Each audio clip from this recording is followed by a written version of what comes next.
23 লক্ষ কোটি টাকা ঋণের বোঝা নিয়ে তারেক রহমানের সরকার যাত্রা করছে।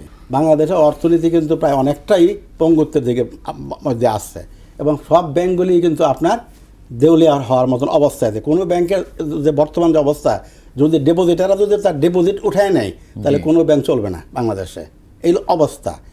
মানে কালকের রিপোর্টে আমি দেখলাম যে সরকার মানে 23 লক্ষ কোটি টাকা ঋণের বোঝা নিয়ে তারেক রহমানের সরকার যাত্রা করছে।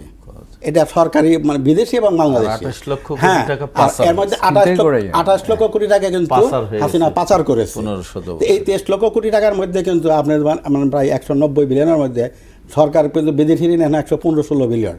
আর আভ্যন্তরীণ খাত থেকে যেটা আমাদের ব্যাংক ব্যবস্থা থেকে যেটা নিচ্ছে, আচ্ছা, যারা এত 28 লক্ষ কোটি টাকা যারা পাচার করতে পারে তাদের কি কোনো সমস্যা? এই পাচারকৃত টাকা আমাদেরকে ফেরত আনতে হবে। বাংলাদেশে থাকতে পারে সেটা যদি বলেন।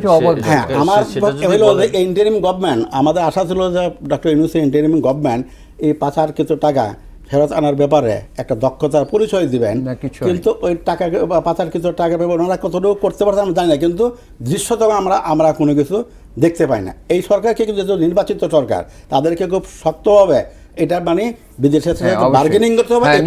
আমাদের হাতে আর সময় নেই, আপনি ঠিকই বলেছেন।